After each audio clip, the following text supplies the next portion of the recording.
We have a whole lot of superstars on this here stage, like Run DMC used to say. First of all, we have filmmaker Hansi Oppenheimer. Yay! She runs the Grr and Fangirl podcast, which spotlights, is this thing even on?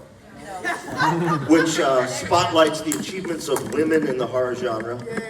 She also created SqueeCon. That's a convention with the sole purpose of uniting women, girls, femmes, and female identifying fans into a network. And you are doing good work with that. But most recently, she completed a short horror film called Transform Her, and of course the Joe R. Lansdale documentary, All Hail the Popcorn King, which is premiering here in Austin tomorrow.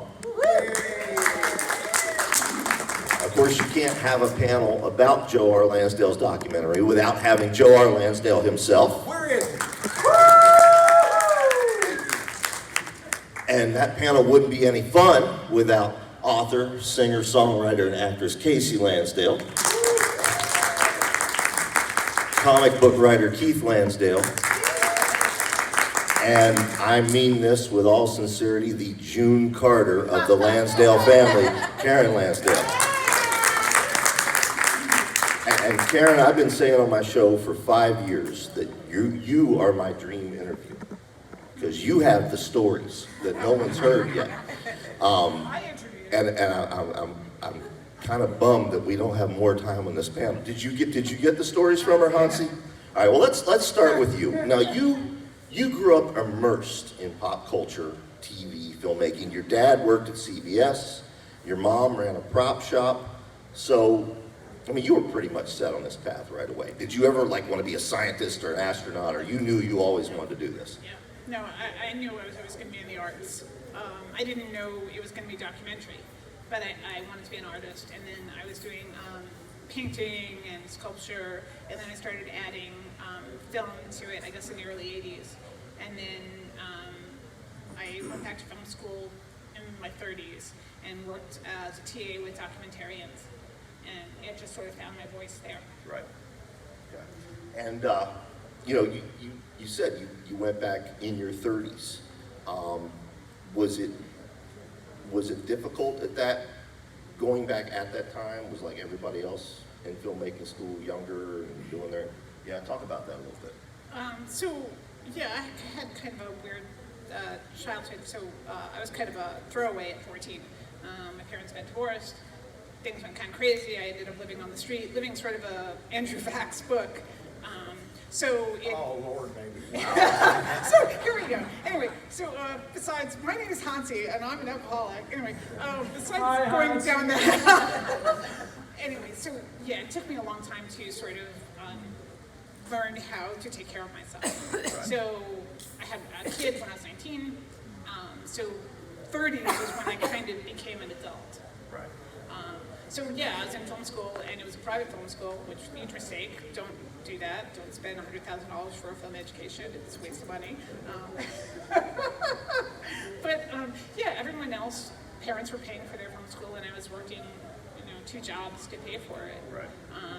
I'm glad I did it, but honestly, I just should have put that $100,000 into filmmaking. Right. Your thesis film was a 20-minute long doc. Called Riding the Broom. It was about love spells. Picked up by Universal's Hypnotic. Was that you're saying, it was a waste of money to go back and, you're working 2 jobs, but was that a moment of, damn, maybe I can do this?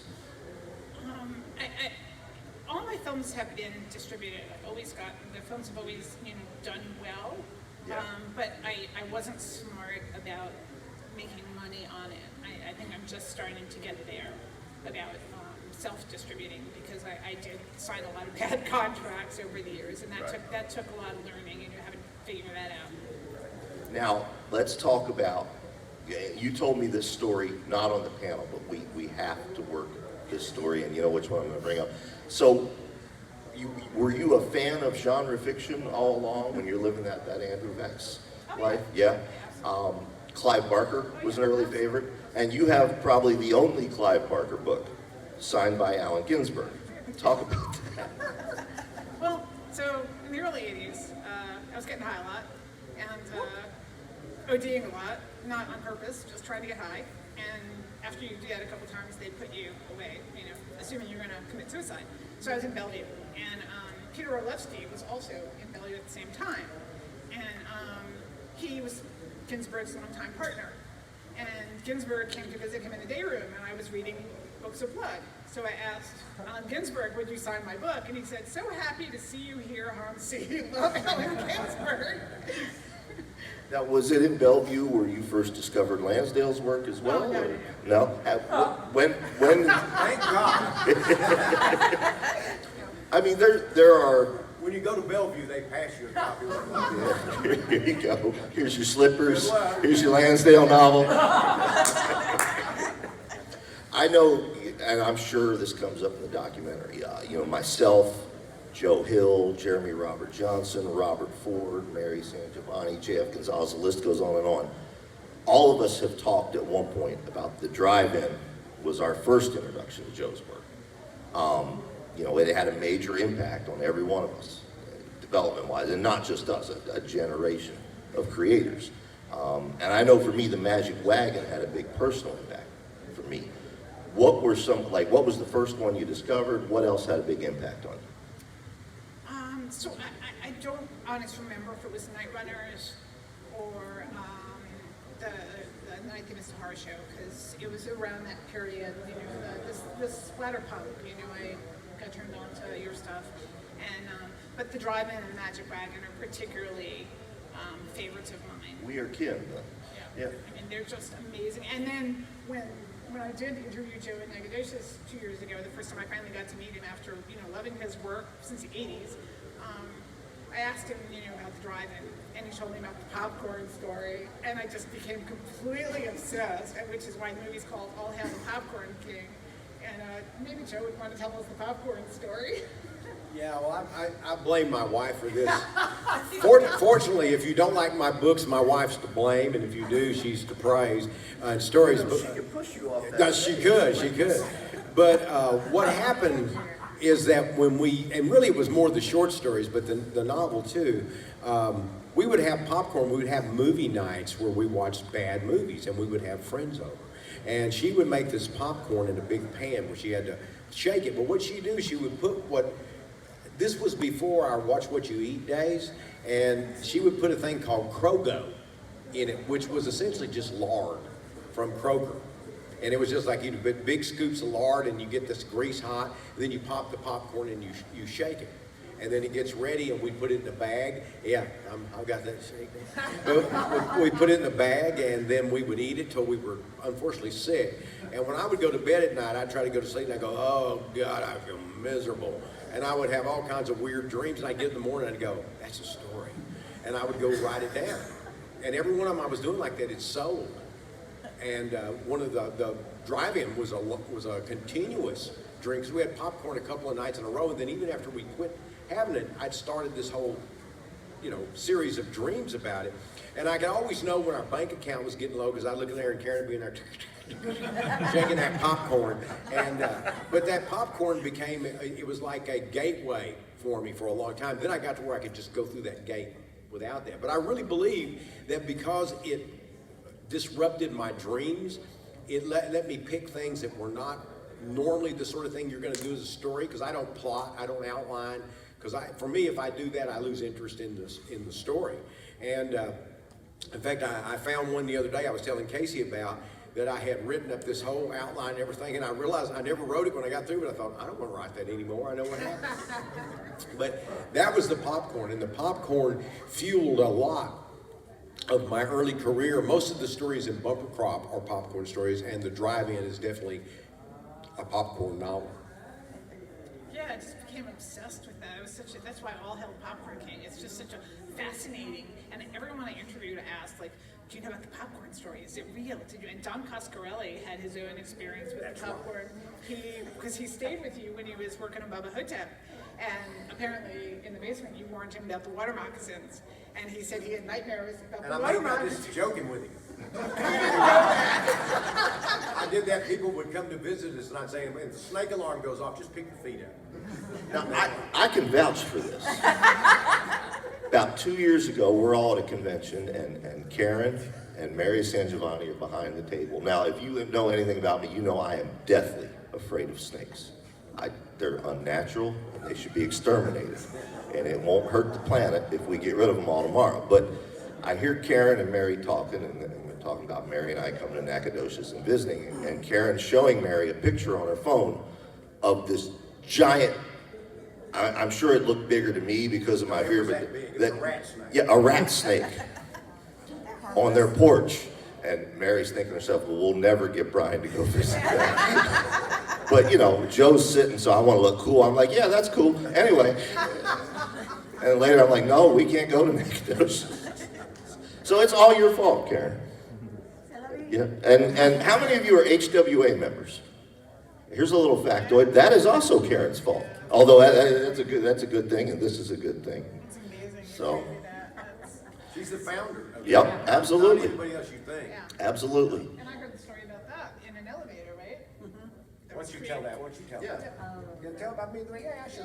That's why you're about my camera with me on it. I was in the elevator and somebody started talking about how you can tell they're Southerners. And so we turned around and it was Rick McCammon and Sally McCammon in the elevator with us. And we started talking about what he was trying to work for was to get the group, you know, so that they could all be in contact. And he says, but I just don't have time for it. And I said, I'll do it. Like the idiot that I am. And so I did it. And we were all happy.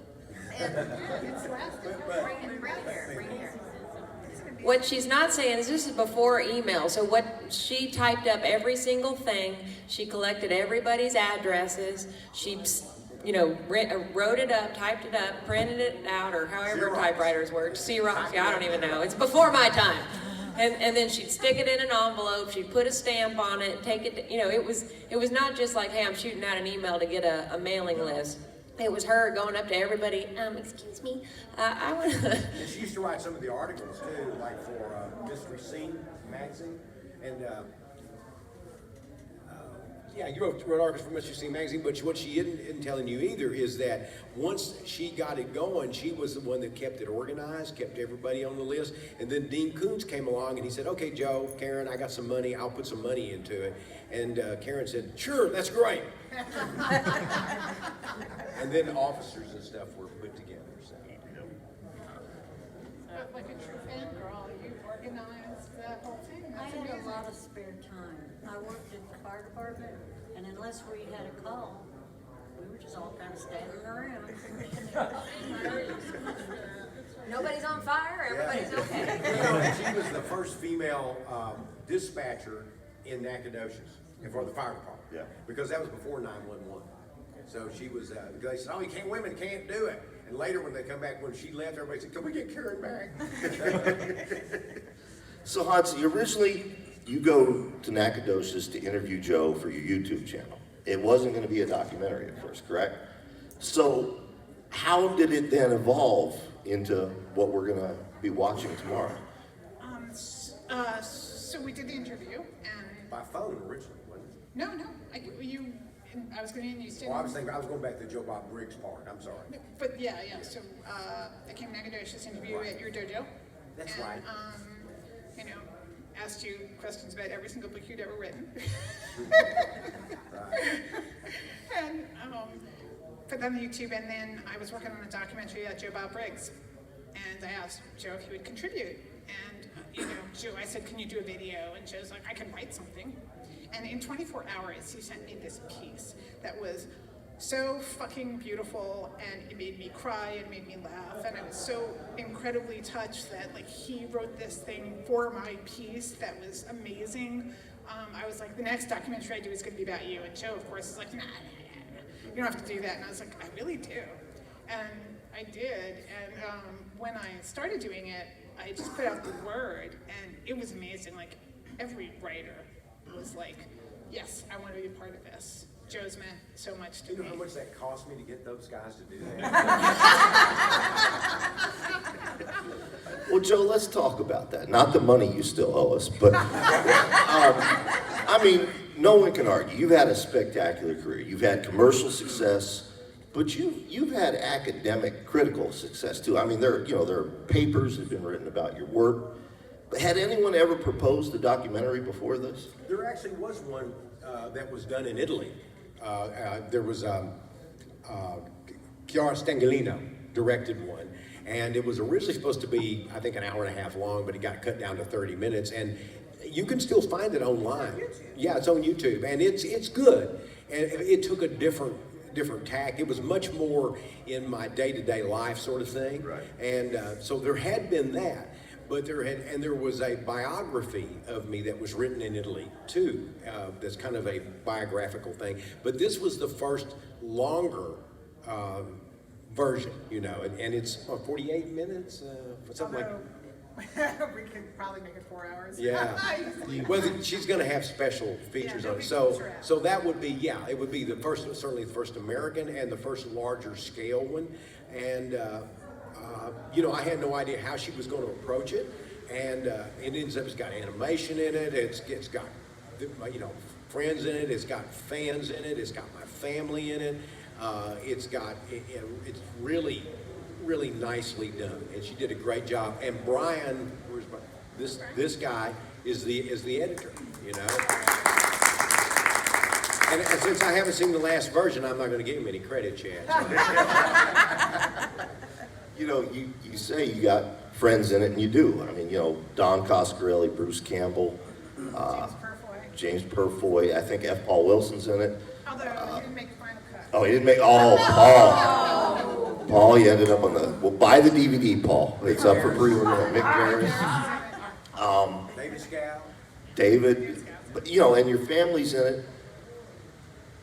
Sitting where you are, do you start to worry, is somebody going to tell a story I don't want? Am I giving people too much access to my family? Does that cross your mind at all?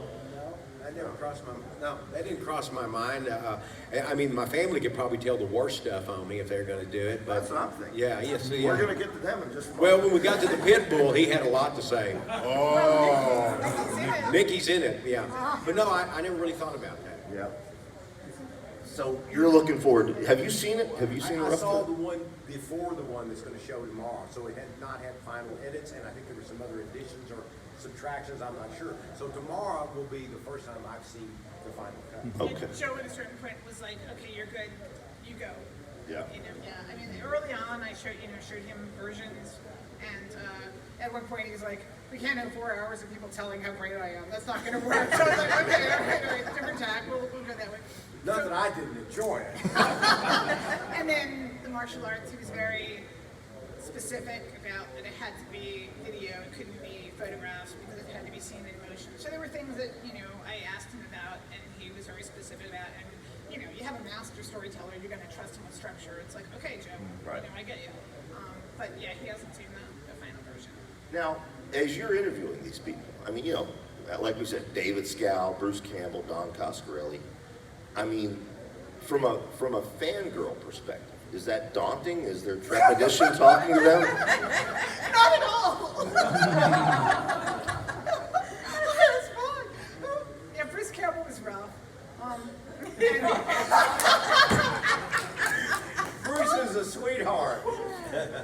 So we did it on the phone, and I could tell in the beginning, Bruce was very much doing it as a favor to Joe. He was like, this is Bruce. It's like, here we go. Just give it to me. Let me get it over with. And then, once we started chatting, and I'm like, I really love your work in this, and this is really interesting. And then we started, once I wore him up, and he understood what I was coming from, and he started cracking wise, and I knew I had him. And he was like, yeah, Joe can kill you with his hands and kill you with his words. He's a killer. And then the two of us were cracking up, and I got him. But the beginning was rough. It was like he just. Yeah, it was a duty. Yeah, dude, when I had an email with him the other day, and I said, hey, man, I want to thank you again for this. He said, I'm beginning to think you got some talent. You got something like that. So I think you might make it, kid, or something. That's a blurb. But we do that back and forth all the time. And that's why I'm telling you, he's a sweetheart. We joke all the time with each other. And, he's a good guy, and he's a good friend. Yeah. And so's Don and all those people. Yeah. All right, well, Kasey, Keith, now, Kasey, you and I have known each other a long while now, and Keith, I've gotten to know you over the last couple of years. I know both of you, I don't want to say you've struggled with it, but you've had to walk that line between doing it on your own and getting past people who perhaps only want to work with you because of who your dad is. So when you're doing something like this, it's about your dad, you love him, you want to support him in the documentary. How do you walk that balancing line, or does that not even come up for something like this? You take turns. Alright. Ladies first. Wow, that in our life. All right, you lost your chance. I was like, wait a minute. This is a big moment. No, it is. I think for me, it's easier than it is for my brother. I think for the sole fact that I'm female. I think that there is a little bit of a different expectation. You also had the singing. Well, and that was my next point, is I think there's a little bit of a different expectation for the writing for me. And also, I think most people understand that my first and foremost love is music and singing and songwriting. So I think there's a little bit less of an expectation of that. And so that's, the punctuation of the first part of that. But there is definitely the constant thing of having to walk that line of, are they asking because it's a connection with dad? And if so, is that so bad because at least I'm lucky enough to be asked? But is it really me that they're at? So there's a lot of things. And I think it would be easier if I wasn't as close to my dad as I am. Because then you just go like, he sucks. But you, at the same time, he loves us and only wants us to succeed, so sometimes he'll push us out in front when maybe we shouldn't be pushed out in front. He'll say, oh, you should ask my daughter, and in my head sometimes I'll think, well, they should ask me if they want me, not because you're gearing them there. But then you look at the other side, you go, well, it's your dad, of course he's pushing you where you can go, and if it helps, that's what we all want. So it is a fine line, and it's sometimes not easy, and I often I think children like John Carter Cash, who is my friend and music producer, I think about the life he must live having Johnny Cash as his father. You can't walk in a restaurant and not hear him singing. You can't spend a day without having some sort of pop cultural reference. So I can only imagine the type of struggles that he has, because that's just a different level. But I do know that when people find out who my father is, the interest immediately of anything that we were discussing is gone, and it's all about like, so tell me about your dad. And it's hard, but as I get older, it becomes easier, because I also understand it's not about me, in the sense of it's not against me. It has nothing to do with me, and my importance or lack of importance is a separate entity, and they just love his work, and that's not against my work or against my contribution. But I do feel sometimes, the other 2 days ago, I got a call. Dad was like, probably gonna get a call about this story because this guy asked me to write and I told him no. And I was like, oh, it feels so good. Nothing is nicer than, I told him no, so he'll probably call you. I've never felt more wanted. It is, yeah, I really could talk about this for a long time, but at the end of the day, how I reconcile it is knowing that as a father, he's always been the best father you can ask for. So I have to understand that everything is done with the best of intention, even if sometimes it's more painful than it should be. Because at least I still have my father taking care, and I'm not, I'm not running the streets at 16, and I'm not having all these problems. So, and I get touched because that's my person. I don't care as long as the check clears.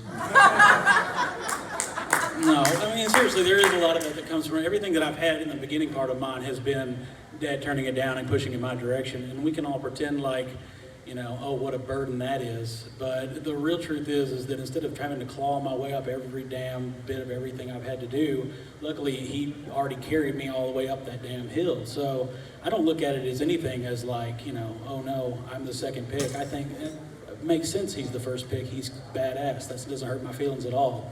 So yeah, I'm second pick. Cool. I can be second place to Dad. That didn't hurt my feelings at all. But like I said, that check better clear. But I will say that Keith has made the point too of telling people, you know, my name's supposed to be on this because I wrote it, not that. And he's right. You know, that's it. And the thing about the kids that I will say, they're successful because they're talented.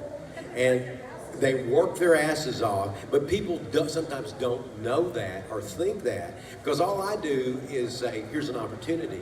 But they grew up with this stuff. You know, they grew up with directors in the house, and writers in the house, and artists in the house, and screenwriters in the house, et cetera, et cetera, et cetera. So they've always been around it, and so they don't, you know, they don't have to have that learning curve that I did, living out in the woods, never met a writer, never met an agent, never met an editor. So that's the advantage. That is a big part, and I'm sure Kasey probably echoes this as well, but a big part of it is, and not knowing at the time, is that I was in a master class growing up here of learning how to write. I mean, to me, I was a kid watching a lot of goofy movies and talking to Dad about why I liked movies or why I didn't like movies or why, you know, certain things worked or why certain dialogue stuck out or why certain scenes were important. I didn't realize any of that was actually something about developing a story or telling a, you know, anything. I didn't know any of that. And then as I got older and started writing, I realized that I was drawing on all this stuff that I didn't know I had locked away for another day. So yeah, once again, yeah, we have talent, but it's only because Dad has literally put so much effort into making sure we know what the hell we're talking about. Fighting over the microphone again. My domain. No, one other thing though that I don't think Keith struggles with, and this is probably TMI, but we're putting it on the table, so why not? I have a lot of guilt because I see a lot of talented writers that are scrapping and working all the way up, who I would say are far better authors than I am because they've spent the time honing that skill differently than I have. I spent my life dedicated to singing and music, and I would say that I am good at that. But as an author, that's still something that I'm learning, and I feel the guilt sometimes to get that opportunity when I see people who have put in the same time that I've put in musically, and I have to kind of balance that out. But then, what do you say? No, I'm sorry, please don't give me that opportunity. Now, Kasey, I know you haven't seen the movie. You and I were talking about it earlier. Keith, have you seen it yet? So you both, I mean, Everyone's gonna kill me tomorrow. you've grown up, you know, you've grown up in a household. You know all the stories. I mean, you know, fans know a lot of the stories, like the stuff you've written about in essays, Joe, and you know, your peers like David or Don, they know some other stories. No, I'm not after the dirt. I'm wondering, is there anything the two of you think you might learn about your father that you don't know? Maybe from one of the fans' perspectives that it's in it or something. Have you met him? He never stops talking. There's literally not a story he has left in him that I have not heard. Probably 3 times. And the thing is that if he starts telling a story we already told him, we say we know, but we can't stop him. I'd actually be surprised to see the new just because I'd be like, holy shit, something new. They do that. That reminds me of another story. Yeah. Well, Brian actually asked me this question before the panel. He said, do you think you're going to learn anything new? And I just said, no. That was it. Because not only because of that, put so eloquently, but also because I think it would be hard pressed that, first of all, she's not going to make a documentary where people say a lot of negative stuff, and I don't think you're going to find a lot of negative stuff. I think he's lived his life in a way that, even if wronging someone, everything was always done with the best of intention and pure of heart, and I believe that. Never done with malice, yes. And I believe that there will not be anything that comes up that would be new information, because I think it would be a documentary of 4 hours of, oh, we love Joe, because my whole life everyone has loved my dad, and thank goodness for it. So yeah, all of that. No new information. That's not that kind of film, and I don't think there is that film. I mean, Joe's out there about who he is, and he's straight up. I mean, that's one thing sort of and it's sort of funny, like New York punk, but East Texas, totally different lifestyle, but we have like similar philosophies in terms of like, we don't bullshit people, we respect people for their hard work. You work hard and you dedicate yourself. You can't make everybody happy, and I never set out to make everybody love me, and not everybody's going to, but you have to live it as honest as you can. And I think philosophically, we both have that in terms of our art and our lives. So we, that's the film. That's what it's about, and we connected there. I want to give everybody a chance to ask questions. Anybody here, before we do though, anybody here in the room actually going to the premiere tomorrow? Okay, wow. All right. Well, we will see y'all there. For those, Happy it's sold out. yeah. I bought the rest of the tickets. For those of you who can't, the DVD is up for pre-order right now. What's the website? Squeeprojects.com. Yep. SQUEE. Squee! Projects. Giving books away tomorrow too. Yeah. Signed. So and For everybody that's that's a ticket. that DVD has all the so that's the F. Paul Wilson cut. Yeah. Okay. Yeah, the F. Paul Wilson cut. We wanted to fit so many in. We had to. We didn't have to cut, a lot of really great people out just to make it make sense. Okay. All right. So let's go to the audience. Yeah, you're jumping up and down. Go. Well, I just wanted to say thank you, Joe, to you, because I'm like nobody, and I met you last year for the first time. You don't even remember this, but I have a list of science fiction writers that you recommended to me. And I'm like a nobody, and I have number one, Neil Barrett. Yep. And I went out and I actually picked up these authors because we were talking about science fiction, and I keep this with me, so thank you. Well, thank you. I really appreciate it. You're not a nobody. I mean, Yeah, I know. You're. but I really appreciate that. You are welcome. Thank you very much. Who's next?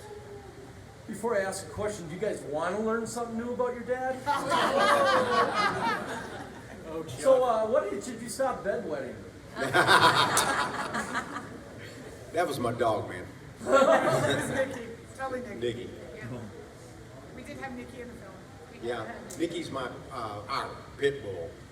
He is a He's ridiculous. spoiled rotten. He's adorable. People always talk, "Oh, vicious pit bull." No. A rabbit. Licked to death. Yeah, a rabbit chased him up the drive. It was embarrassing. I put a sack over my head. You're my dog, and you let a rabbit chase you up the drive. And then the rabbit, and my wife has a photo of this. The rabbit comes around to the window. I thought that was a bad story, but they sent me a photo and the rabbit's like, Yeah, the rabbit comes. I got your ass. Come on out. Finger in the window. But it really is. The rabbit will come to the window and look at that. And he'll be out in the yard, and Nicky will come out, and the rabbit will like, "You looking at me?" Pretty funny. Who's next? Yes. Your birthday's a couple days before Halloween. That's right. Mine is on Halloween. Are there any Halloween family Lansdale traditions? no! Don't do it! You want to tell her? Do you No, want me you to? don't. There is one that is no longer in existence. We don't get to play this anymore. Has anybody ever read M.R. James' Casting the Runes? Okay. And it was made into a movie. What was it called? Curse of the Demon. And there was a British version and an American version. But anyway, the basic thing was there were these magical runes that if you possessed them, a creature from beyond would come and get you.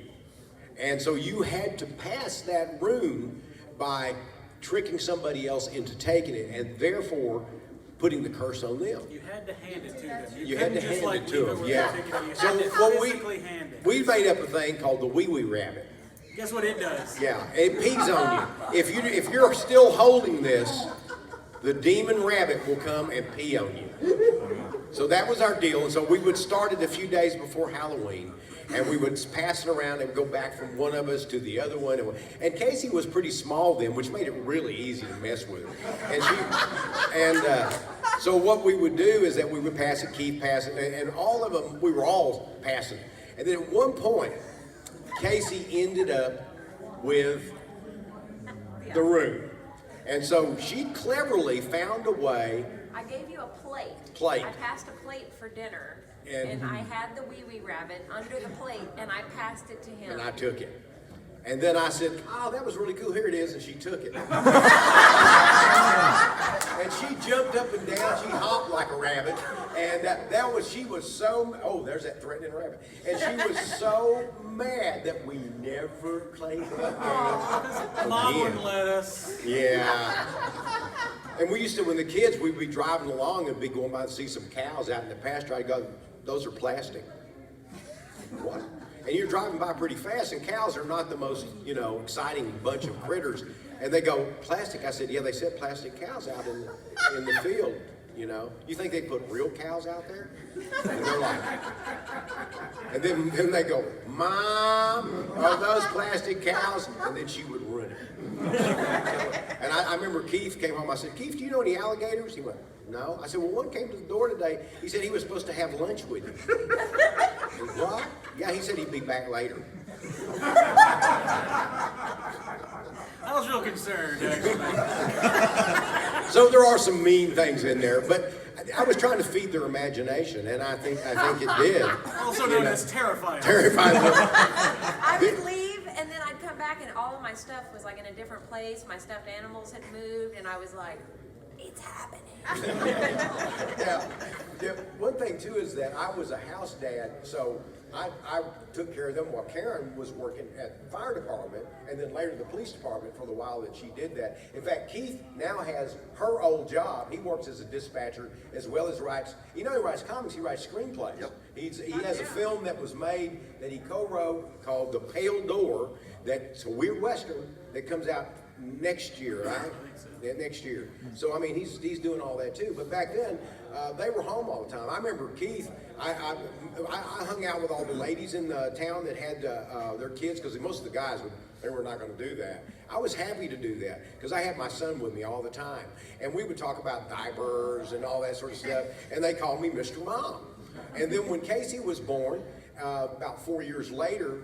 I took care of both of them for about another, 2 years roughly, something like that. When I started making enough money, Karen said, I hate my job now, I'm tired, I've been doing it a long time.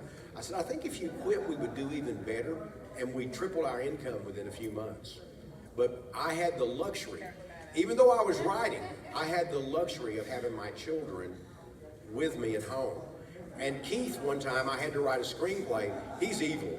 But when he was little, yes, with the hammer. When he was little, I had a deal where they said it's the first time I ever written a screenplay. I'd never even seen one. And my brother had made this contact based on my novel, Dead in the West. And these people said, we need to see a screenplay. I said, sure, I'll do one, I'll figure it out.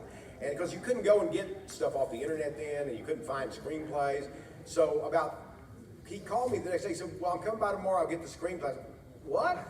And I said, I didn't mean I'd have it tomorrow. He said, well, I told him you would. I said, well, I can't. And so that night about 3 a.m., in the morning, at 3 a.m., I started writing. And then in the morning, I had to get up, take care of Keith, and, feed him, diaper him, all that. And so all day long, he would sit in my lap with a plastic hammer and beat me in the testicles while I wrote. It's called motivation. Yeah. On a manual typewriter. And I wrote, and my brother arrived at 5 o'clock. I pulled out the last page seconds before he knocked on the door. And I had never seen a screenplay. I optioned that thing 11 times, finally sold it for $250,000 to a French company that will never make it and won't let us have it back. Bruce Campbell and Don tried to go into partnership with him. Well, other people did. But they're not all, light and sweetness either. So I just wanted to put that. He had his own plastic hammer in it. I've never forgotten it. It's buried in the backyard. Who's next? Really? Yes, go ahead. One of the things that has drawn me to you is your connection with your fans. And when your website first went up, it went, you can send me a book for an autograph if you send me, but you were also very clear about, I don't want to see stuff coming up on eBay, right? I can tell whether you are a fan or you're trying to, just flip a bunch of books. With how busy you are, how do you decide which fans to connect with? anyone that writes me and I see it, I connect with them if I can. I mean, and I try to respond to everybody on the fan page. Sometimes or Twitter. Sometimes I can't, you know, because I don't see it all because I'm busy. But my deal wasn't that I care. I don't care if you put it on eBay. If I sign it, it's your book. You put it on eBay. What I was saying is that when somebody wants to send me a box to sign just so you can make money off on eBay, and I'm signing 20 books and taking my time to do it. I didn't want to do that. And the other thing is that people would write and say, you know, give me a book, send me a book. I said, well, you know, if I tried to do this, and believe me, I do send books to people from time to time because I want to. Yeah.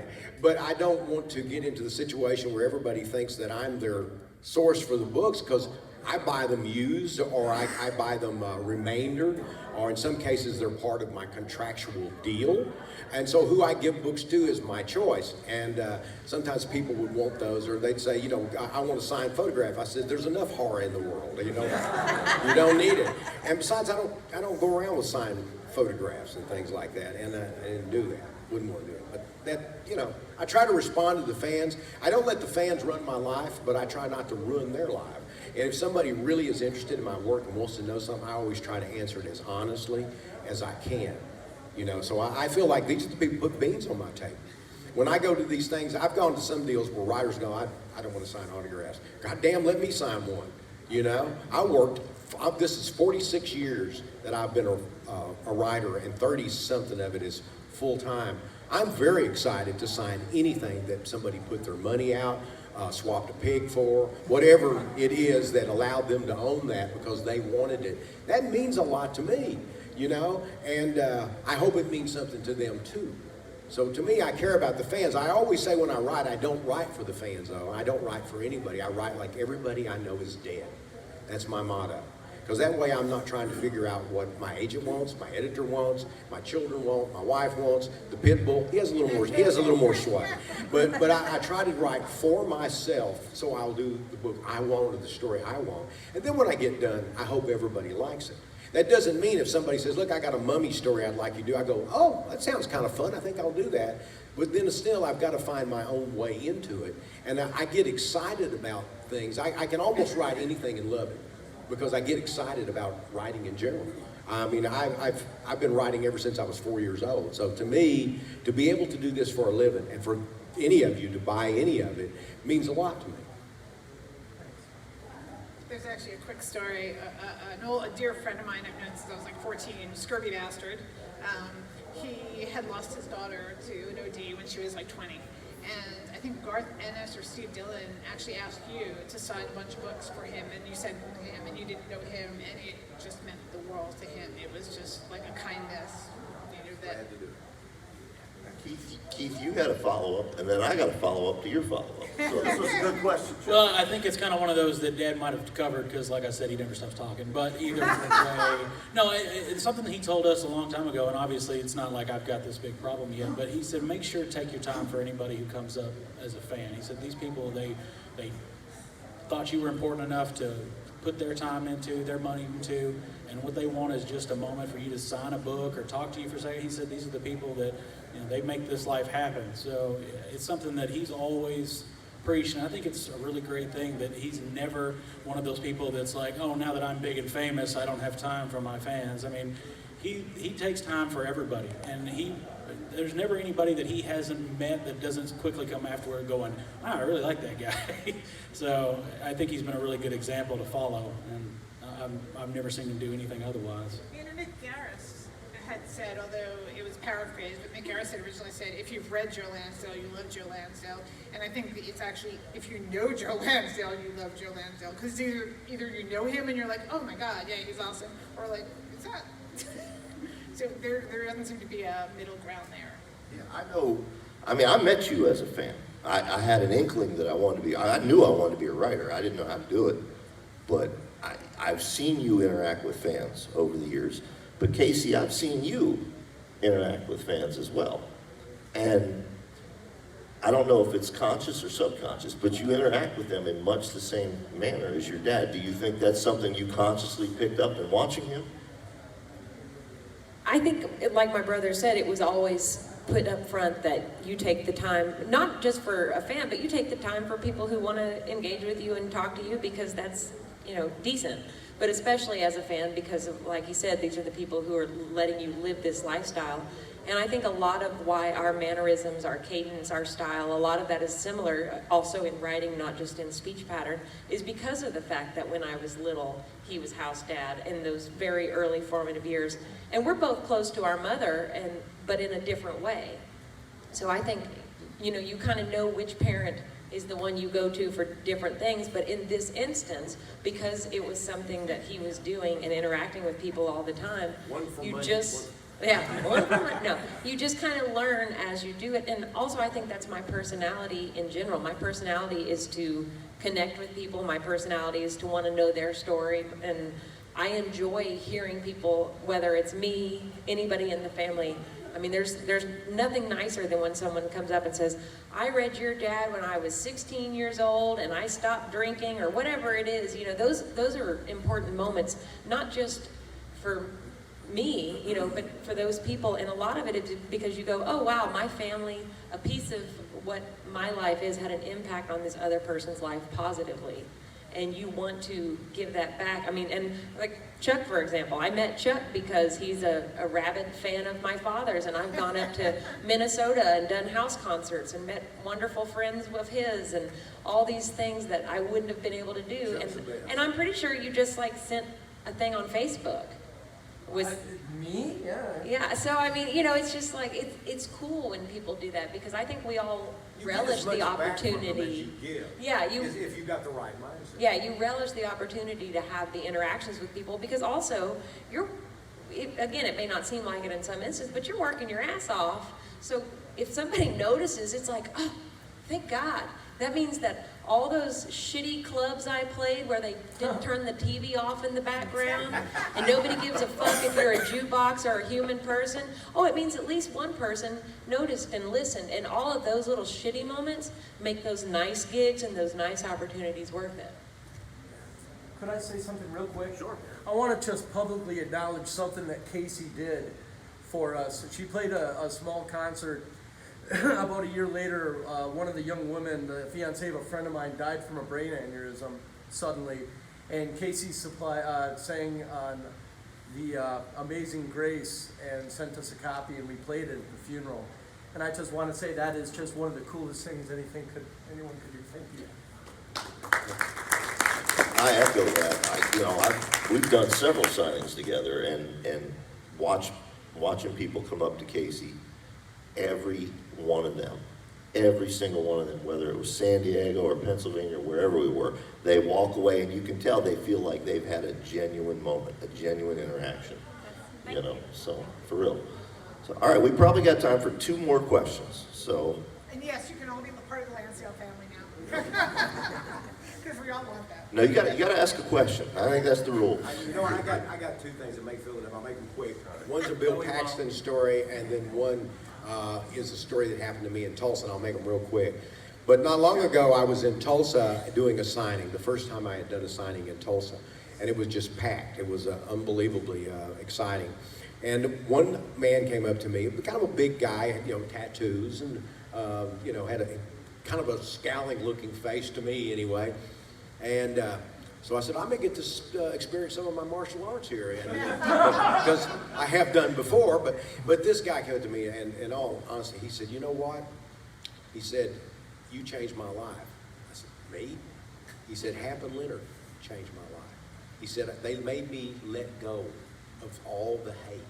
He said, I hated black people, gay people, all that stuff. And he said, when I started reading these books, and I've had that happen before, and that's not something that you expect. I mean, you hope you're making some. When that happens, you think, all of those years of Karen and I living in, not the best of conditions, sometimes having an interruption in service because the water didn't work, or something you think, all of that time is worth it. And another example is Bill Paxton, who was a friend of our family, and was a friend for about 8 or 9 years. We were working on The Bottoms to film it, and we had a screenplay done by Brent Hanley, who did the screenplay for Frailty, which Bill wrote. And one time he was in Nacogdoches, and we went into the IHOP to have breakfast. So we're sitting there, and Bill has on his cap and his glasses. He's not dodging big, but he wants to have that moment. And we're sitting there, and one of the waitresses comes over and says, "You're Bill Paxton." No, he said, "You're a movie star." He said, "No, ma'am. Tom Cruise is a movie star. I'm an actor." and he was just kind of joking. But then after that, when we got ready to leave, and I was up, I went and paid and went outside with Brent, who wrote the screenplay, Brent Hanley, and we thought, "Where the hell's Bill?" Because he said, "Well, I'm gonna run the bathroom." So we were okay. So we're waiting outside for Bill, and after a little bit, where the hell is he? He's been in there 20 minutes. And then he came out, and we said, "Hey man, where you been?" He said, "I've been signing autographs for everybody, taking pictures with everybody." And he said, "Joe, you and I both know that all we ever wanted was a place at the table." I have never forgot that, because he and I both, he came from a different family. I think they were a little more elevated financially than mine, but I knew exactly what he meant, And then he said, "And guess what? Tomorrow when we come here for breakfast, I've already done that." And I said, "Guess what? They have different shifts." I think we have time for one more question if anybody's. One more. No, okay. Hey! How did you feel about the Happy Brothers TV show, and were you as disappointed as I was? I'm disappointed it's over. I loved it. I thought James Purefoy and Michael K. Williams just knocked it out of the park. I thought in general the scripts were 99%, 90% anyway, and sometimes 99%.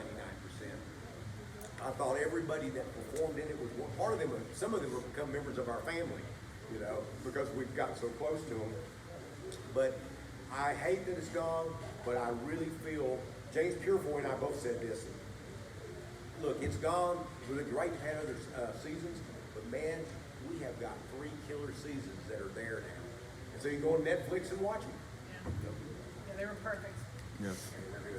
Thank you. All right, well, one more time, give it up for the Lansdale. Remember, SqueeProjects.com, pre-order the DVD, All Hail the Popcorn King. And if you want shirts now, Oh, yes, and shirts and books for about, books are for what, about another half hour, Kasey? Yeah, ish, 20 minutes, ish. It's my mother's birthday tomorrow, so for her birthday, we're doing a documentary on my dad. So, tonight we're having her birthday. So yeah, this is last call for books, shirts, and such. If you're not going to the premiere tomorrow, go get them now.